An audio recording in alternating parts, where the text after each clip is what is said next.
And this segment is brought to you by DraftKings Sportsbook, America's top-rated sportsbooking app, and it's safe and secure because I know how much you love security. I know how much you love to just feel safe when it comes to, putting your wages down and things like that, man, because we're safe guys. We like to play it pretty safe in that situation, man. DraftKings Sportsbook gives you that. And not only that, man, if you use the promo code, this is for all my first-time users out there. If you use promo code MOATS, that's MOATS, you will receive up to $1,000 in deposit bonus money, man. Who doesn't love free money, right? So what are you waiting on, baby? Let's get in the game, get a chance to win, baby, because that's all we need is a chance. That's it. Just get you a chance to win, baby. So download the app, use the promo code MOATS, and let's get it. All right, speak of the nice transition question right here. This is from Scotty Siobhan. I think that's how you say it. Yeah, Scotty Siobhan. Are we frauds? I can't make this up, bro. That was the perfect transition. Hell no. No way. All right. Best team in the NFL. Okay. 8-0, undefeated. Mm-hmm. No way. I guess I get where the question's coming from just because the Cowboys are that bad of a team, I can't even say that. I mean, we thought they were that bad of a team, but I thought Gilbert played decent. Mm-hmm. And here's what I want to say too: is you find ways to win. I don't care. It's the NFL. Any given Sunday, if we say that reigns true, mm-hmm. then pulling out a win in a gritty fashion should count for something. And we're 8-0, dude. We've won every game. I just don't see how we're frauds. First off, I don't think we're frauds, but I do like how your tone changed though from we should blow them out. It's the Cowboys. You said exactly this. You said, I don't see any way that they could beat us. I'm not even worried about the game. I thought that's what you had told me last week. We did pull out the win. We did pull out the win. I'm not even worried about it. I'm like, bro, we didn't have a lead until 2 minutes left in the game, bro. This is nuts. We did pull out the win. We did pull out the win. But here's the thing. Here's what happens. Pre-game, previews, they're pre-games and previews. We have so much information up to that point, so I'm going to give my opinion. I'm going to give my feeling on it. New information developed throughout the game, and Gilbert wasn't as bad as we thought he was going to be.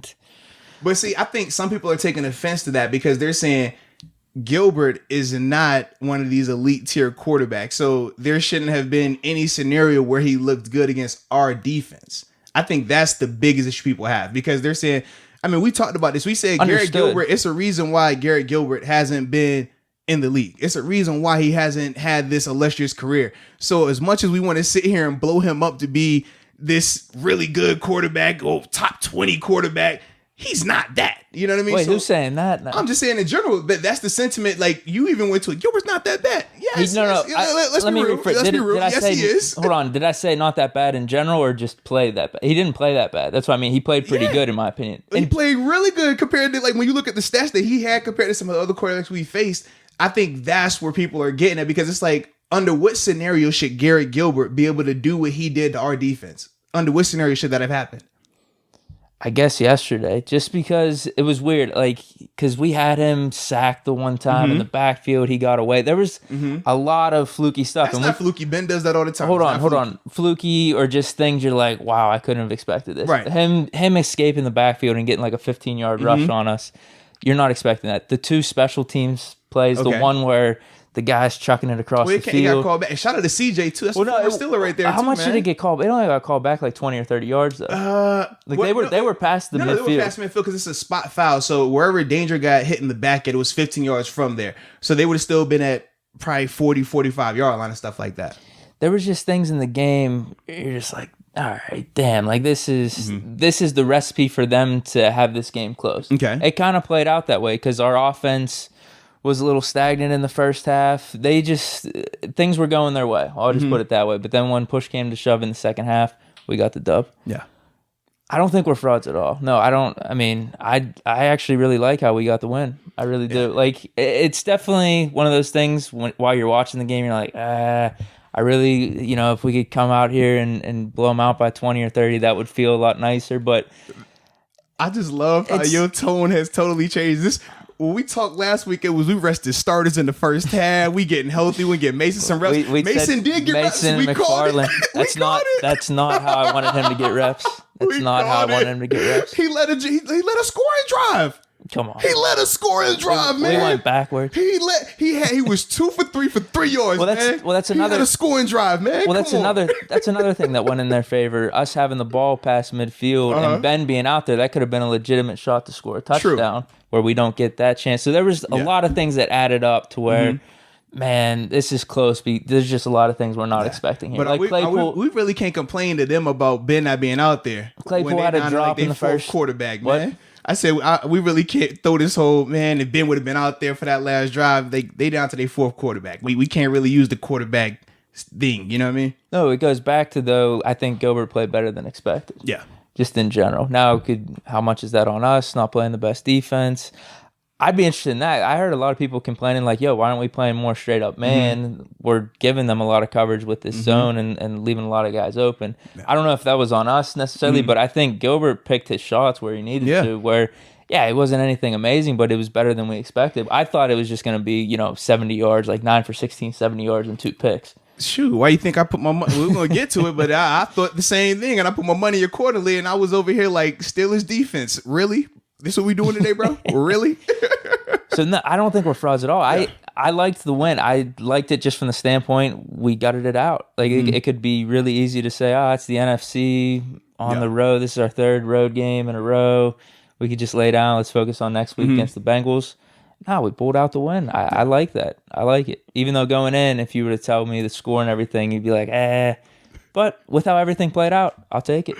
No doubt. We're not frauds. Yeah, I agree. I don't think we're frauds at all. Do we have deficiencies? Sure. I think every team does. And I do think right now we haven't necessarily corrected our issues just yet. We've had flashes of games where you don't see them based on the opponent, whether they are more run heavy and things like that. But we still do have some issues that we do have to get cleaned up. We'll address those probably later this podcast, and obviously once the All 22 comes out, we can really deep dive into it a little bit more. But I don't think they're frauds. I think obviously the Cowboys played a lot better than what they had been showing. That was more so because of Garrett Gilbert. He looked just competent at quarterback. And we also said this, they have elite level receivers, and that showed. He was able to get them the ball. Yeah, and they did it. Number one, I was impressed by a couple of things. By Gilbert's toughness, because he was taking some shots. He did get hit a good amount. And knowing that their offensive line was banged up, I was a little bit disappointed in our D-line. I thought we should have created a lot more of a consistently hostile environment. Whereas we would flash, we would have a sack, we would get a hit, but we never felt that it was a control, just he is panicking. No, it never looked like that. So to me, I have more issue with our D-line, because for our D-line to be as good as they are, the money that's invested in them, going against that Cowboys offensive line that has been absolutely depleted. I mean, they have one original starter.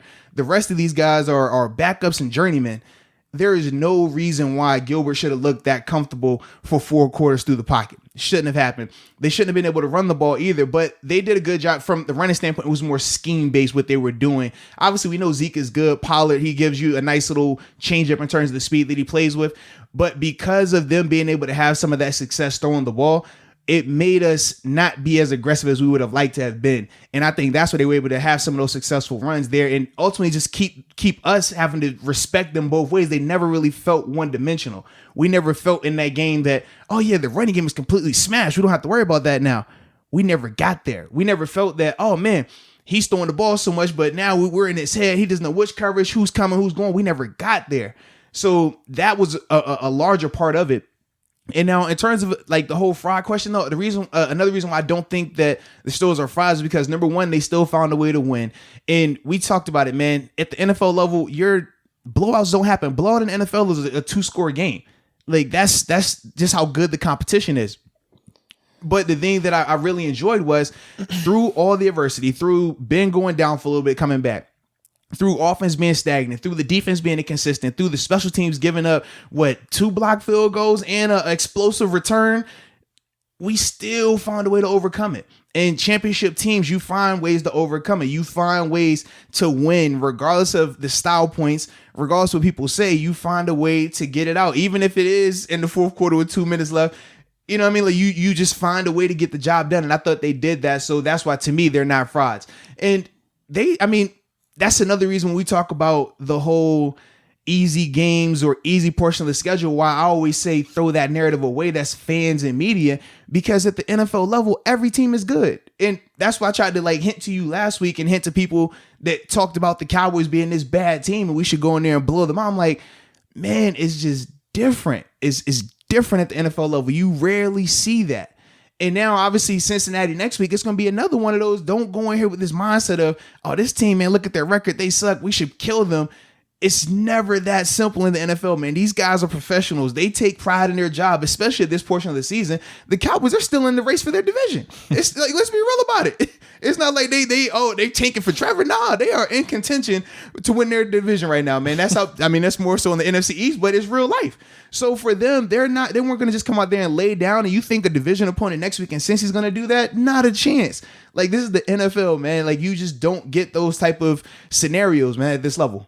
Yeah, we're not frauds. We're not frauds. Yeah. I think, well, it goes back to everything. You can be disappointed, but they're not frauds, though. It goes back to everything what we've just said there. I think at the essence of it is things went their way you wouldn't have expected. Mm-hmm. Special teams just wasn't up to par. We wouldn't have expected that coming into this game. It's not like someone's predicting that. Yeah, defense wasn't completely there, and then offense first half, a little stagnant. So you combine all that. Plus, the Cowboys played better than we thought. Mm-hmm. All right, you might have a little bit closer of a game than you thought going in.